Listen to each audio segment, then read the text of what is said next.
Welcome back to your Tuesday Mustard Show with the posh and becks of Norfolk's broadcasting industry. Helen McDermott and myself, Nick Conrad. I wonder which is which, eh? Which one's the intelligent one? Ah, good question. Now there's a debate. That's a tricky one. Still to come in tonight's show, we'll be chatting to the local cyclist hoping to ride across Israel, despite an injury that threatened to put pay to her pastime. But first we're joined by another lady that's inspired people to follow their dreams.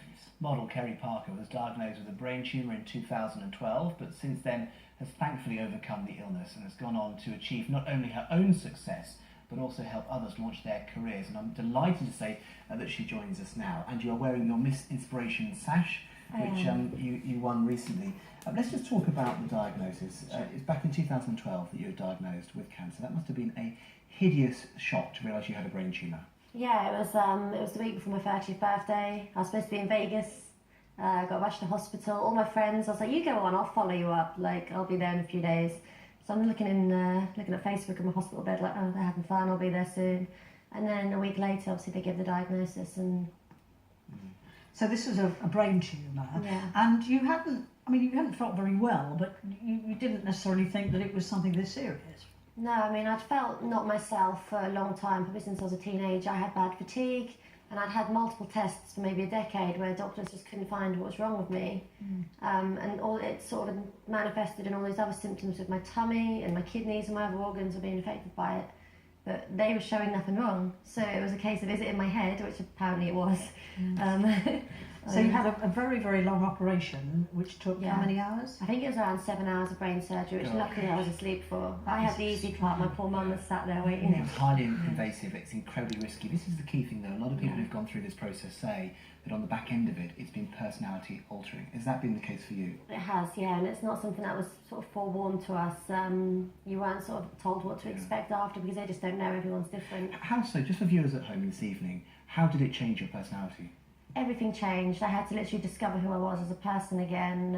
I had bad depression and anxiety because of all the hormonal imbalances of all the hormones rushing in and filling that space that was left. So that made me a different person, but then I didn't like the same food, people. I didn't like my career anymore. I hated my job. I hated being modelling and acting. Oh, right. Okay. And I despised it, but I stuck at it in the hope that I would return again, and I have. And you have. I was thinking of all these other things to try. I'm so glad I didn't.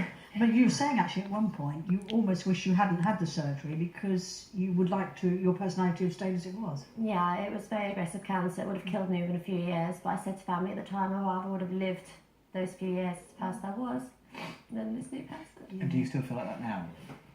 No, I feel like I'm more myself than I was. But little snippets come back. Yeah. Okay, I've got a tissue. Yeah. Is it almost, I guess it's almost like a rebirth, isn't it? And let's just talk about the inspiration, because I think this is wonderful. You've got this story, and this story is incredibly powerful. I think people watching at home this evening will think, what an amazing thing to go through and how you've managed to get through it so brilliantly. But you are an inspiration because of what you've gone through, and you're now using this to inspire the next generation. Tell me how you're doing that.